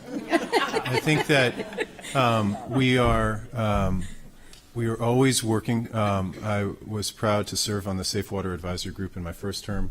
I was proud to put more land into conservation at Madbury Reservoir. I remember my dad at the Bellamy pointing out that's where Portsmouth got its water. Every time we went to see my Nana in Stratford, and it is amazing how far that water travels. The work that we are doing to bring that water under the bay to Portsmouth and continuing to invest in that. The work that Andrea Amico has done in terms of PFAS at PEDES, where there is a significant remediation project where Senator Shaheen, through large part because of Andrea Amico's leadership, has gotten hundreds of millions of dollars in federal funding and led the nation of that. I am incredibly proud of the water that we have, and it is one of the biggest things that we can do to safeguard our future generations. Thank you. I would say I agree with Mayor McEachern. Yes, it's not my expertise in any way, shape, or form, but we have experts that actually work for the city that can inform us and let us know about all these, and you can ask those questions. So they have been very informative in our time here in letting us know all the different things about how to keep everyone safe. And we do have the Safe Advisory Water Group that also helps and informs us. I can speak specifically to the areas around the Bellamy and how we protect that, and we have done a lot in the time since 2013 when I joined the planning board. We've looked at a lot of different land and made a lot of recommendations back to City Council to purchase either easements or property so that we can own a lot of the land that's around the Bellamy River and the Bellamy Reservoir. And that way we have the control to make sure that we can keep our main water source safe. And we continue to look for new sources and new wells. Thank you. Next question is for Andrea Pickett and Councilor Tabor. Parking will only become less and less available. What will you do to advocate for public transportation that is actually equitable, useful, and of interest to residents, especially those who cannot walk to downtown?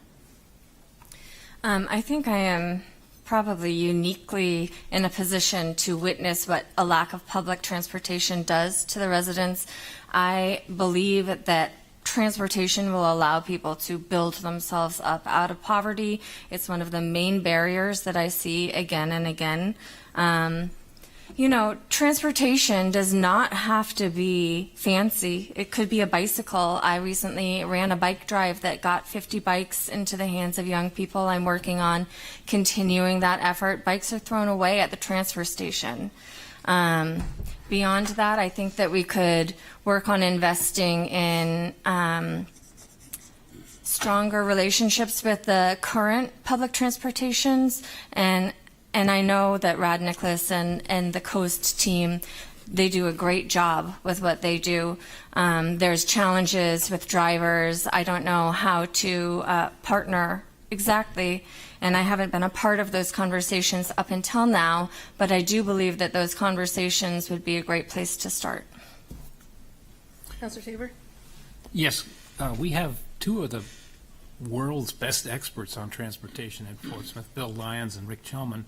And in conversations with Bill Lyons, we've talked about, first,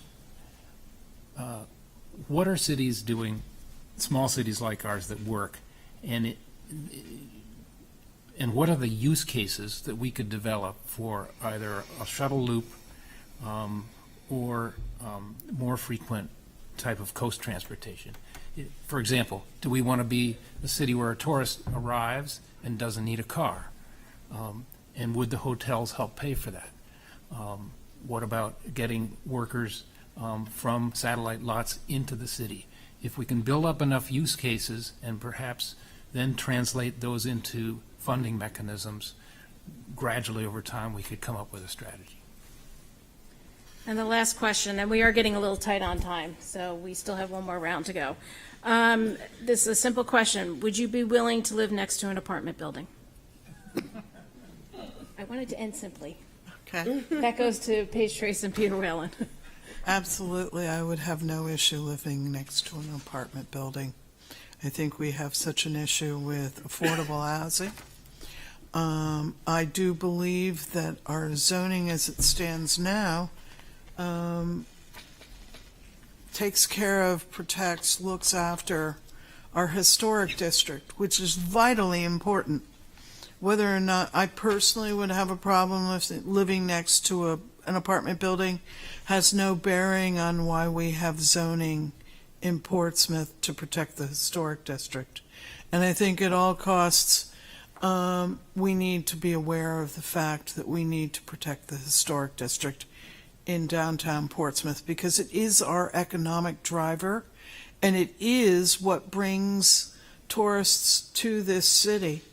So I have no problem personally, and I hope that others don't either when it comes to housing, because we do have a shortage. Thank you.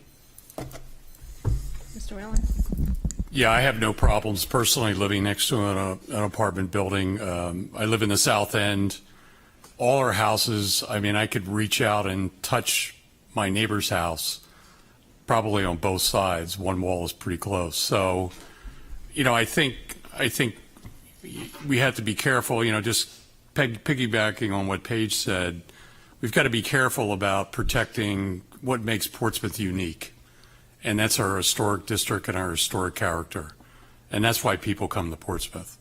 So I think we just got to be careful with zoning where we put apartments and, you know, just make sure that they're in areas where it works for everyone.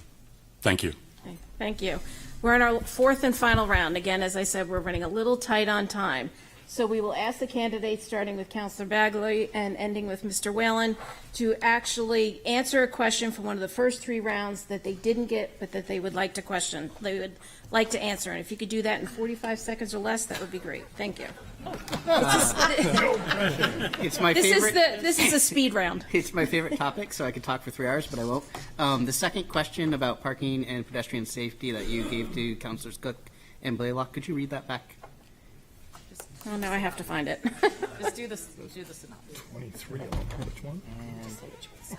Oh, I'm sorry. The second question overall. Second question overall. Zoning changes to create affordable housing.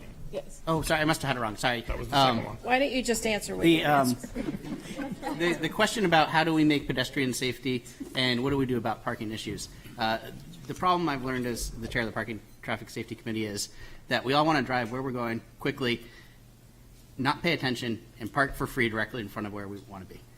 That's just physically impossible for all of us to do. So as a community, we have to learn to slow down, we have to learn to pay attention, and we have to, if we want to park right in front in a valuable spot, we have to pay a little bit of a premium instead of paying less at a garage or for free slightly out of town. Or if we're unable to have the mobility, then we need to get a handicap placard so that we can park for free close to where we're going.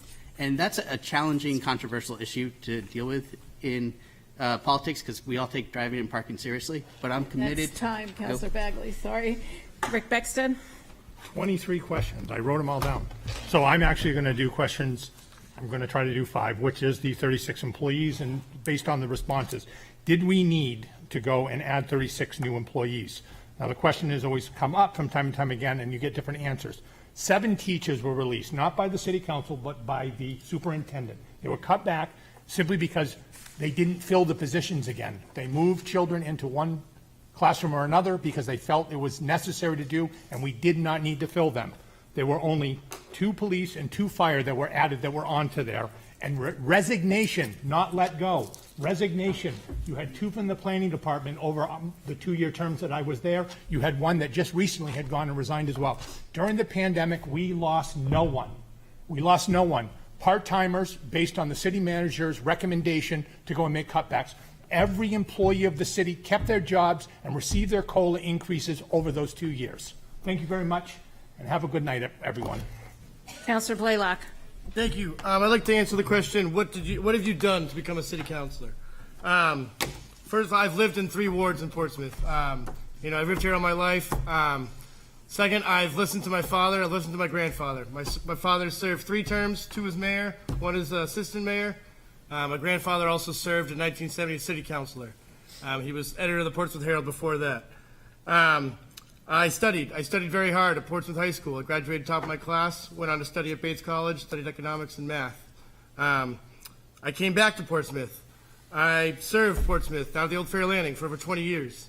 I've kept you safe, tried to make you happy, and tried to keep you full, tummy's belly's full of food. I've coached for the last 8 years. I've coached Portsmouth football. I started at the youth level, moved up to the high school. I'm now the head freshman football coach.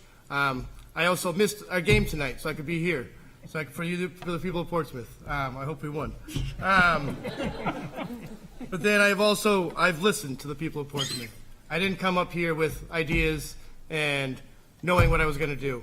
I listened to you, I listened to the facts, and then decided what to do. Councilor Cook. Thank you. I'm going to take the question on where would you make cuts to the budget? I think that this is a really critical question because I wouldn't make cuts in services in Portsmouth. And so I would answer it differently than what we've heard before. And the reason that I'm saying that is that the services we provide are very valuable. We provide education, fire, police. And this council was already faced with this question during the budget process. We were at the height of inflation, renegotiated 3/4 of our union contracts at rates that are much higher than in the past. And yet, at the same time, we brought in budgets in fiscal year 23 at 4.75%, and fiscal year 24 at 4.34%, well below the rate of inflation, which was 8.3%. That means we cut funds elsewhere. We couldn't cut funds when it came to contracts and our contracted services, but we cut funds in other places. And that means the city manager did a great job in finding ways to keep that budget well below 4.5%, which is what this council had asked. Thank you. Kevin Coyle. Well, I have to go home tonight, and I was sleeping next to my wife, who will say that if I don't answer the question, would you replace the police department in the positive, she would be very upset with me. Having worked for a police department for 29 years and having observed this one, anybody that goes down there and says that it's not in deplorable condition is just lying to you. It needs to be replaced. Unfortunately, it's going to cost a lot of money, but we need to suck it up and do it. Councilor Denton. I'm also going to answer the question on what did I do to prepare to run for City Council.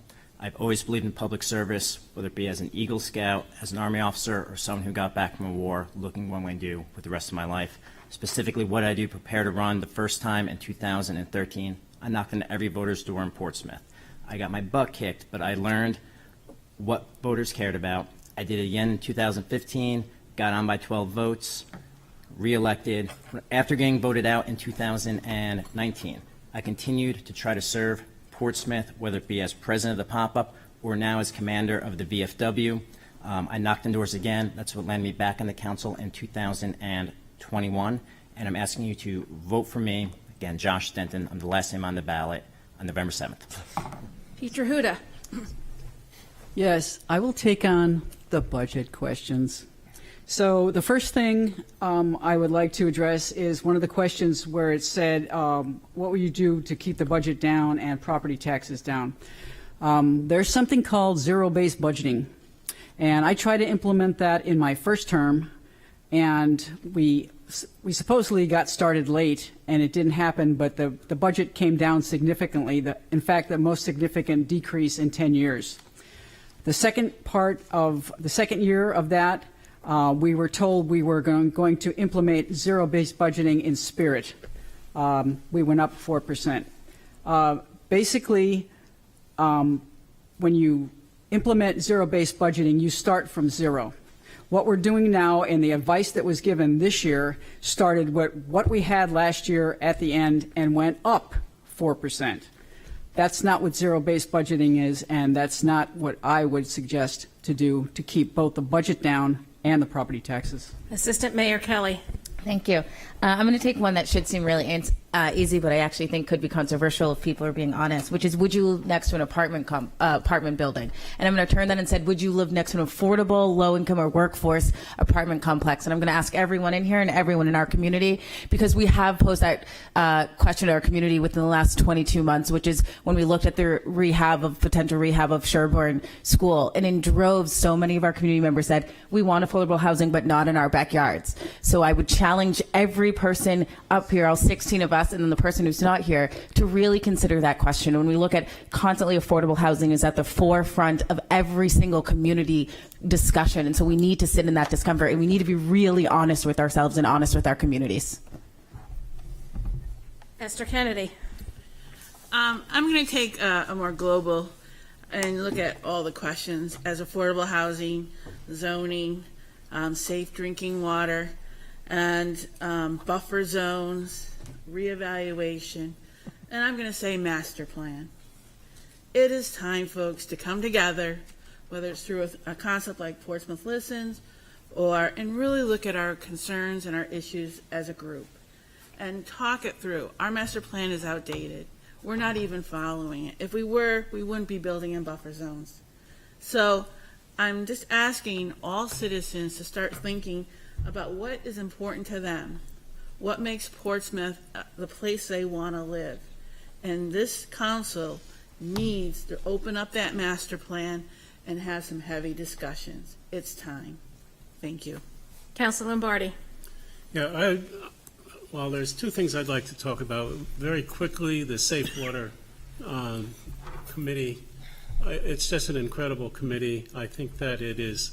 Our water is amazing. The filtration systems that the city had put in place to filter out all the PFAS. It gets everything that the current EPA wants out. It gets that out. The second thing I'd like to say quickly is that the police station, I agree, the police station needs to be addressed, and $40 million is today's dollars. And so it's going to be a much bigger, that's not going to be built for another, I don't know how many years. But I think we have to look at it very carefully. Thank you. Mayor McEachern. Thank you, Beth. Thank you to the Citizens for Voter Education. Thank you, Beth, also for passing me the microphone. We didn't get to talk enough about the police station. It's going to, the master plan will start every 10 years and it will start in earnest next year. But the police station is one that we will spend a lot of time talking about. Right now, I believe that we need a new police station. But the best part about Portsmouth is that up on the council, our job isn't to be the smartest. Our job isn't to speak the loudest, the fastest. Our job is to listen the best. And we're going to have a very big public process when it comes to the police station, one that I look forward to hearing from everyone in this room and everyone in the community around what do we want to see built when we build a community policing facility. I am looking forward to hearing from all of you, and that's going to be what I call fun for the next 2 years if I'm lucky enough to be reelected. Thank you.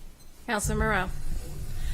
Thank you. I'm going to talk about the parking, driving, pedestrian friendly safety.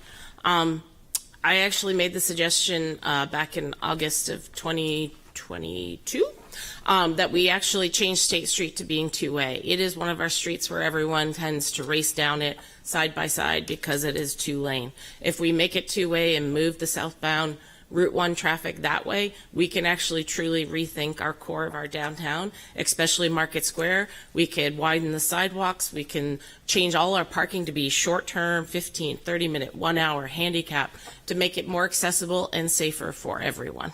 Thank you. Andrea Pickett. I might be about to step in it, but I would like to address the 36 new employees. I do want to praise both the past city council and the current city council. The past 2 years, our country's inflation was at 7% and 6%. This year, it was at close to 3.4%. This was the year to spend a little bit more money. So if we were conservative during the past, it was the right thing to do. And we definitely needed an IT department. I worked for the community development department here in the city hall. We spent summers with, well, this is a separate issue, no air conditioning, but the IT department was outsourced. And we had to wait days sometimes at our computers with our black screens not being able to do anything because we needed our IT department to come to us. If we have IT department staff in the building, we can fix problems that arise as they arise, and we can prevent issues that are coming from global directions that are cyber attacks, those things that came up while I was working here. Also, the schools, we hired social workers. One of the social workers tonight was at a community dinner at the Gosling Meadows to spend her own time there. She brought her children and wants to promote a coffee hour that she's going to give to families there to share resources. These are vital positions. Councilor Tabor. Yeah, I want to talk about the what would you change in zoning to create affordable housing. I think there's a thought process that we need to go through as a community. We need to understand the need for affordable housing.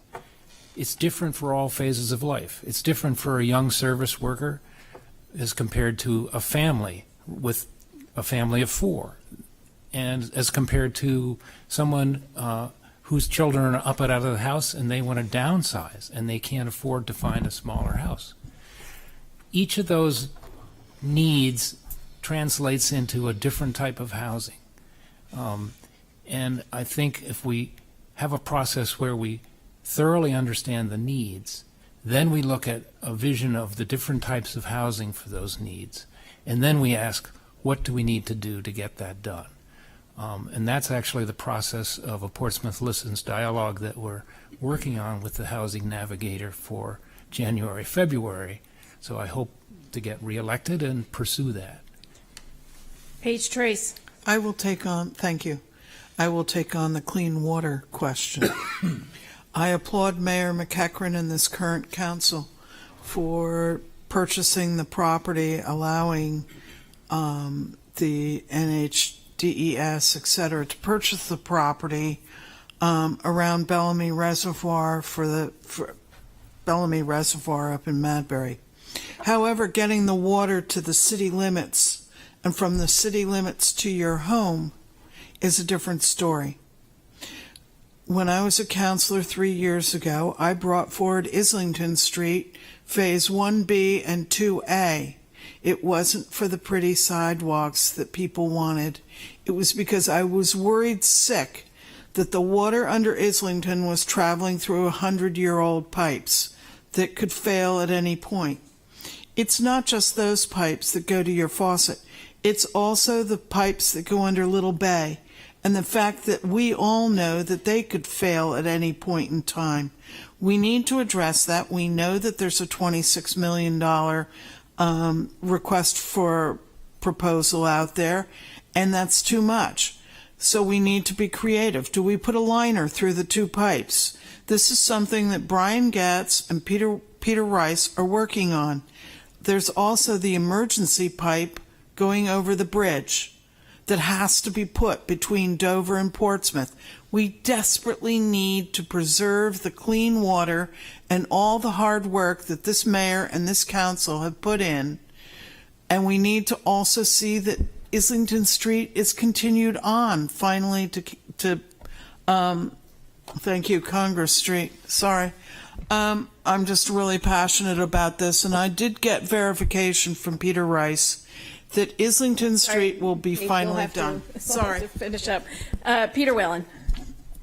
So one of the first times I ran for council, it was about the Clean Water Act and upgrading our Portsmouth sewer plant that was dumping just primary treated sewage right into the river, right at the bend of the river.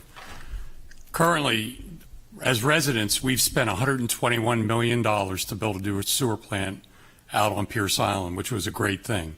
We were mandated by the EPA to do that. What I'm really concerned with is we're still dumping into South Mill Pond to the tune of 10 million gallons a year this year of raw sewage and stormwater into the mill pond. That's one thing that a future council, and if I'm elected, will try to address. Thank you. Thank you. That concludes the speed round and also concludes tonight's forum. I want to thank the candidates and the public for attending. Special thanks to city staff for all of their assistance. Thank you all, and please remember to vote on November 7th. Good night. Hey.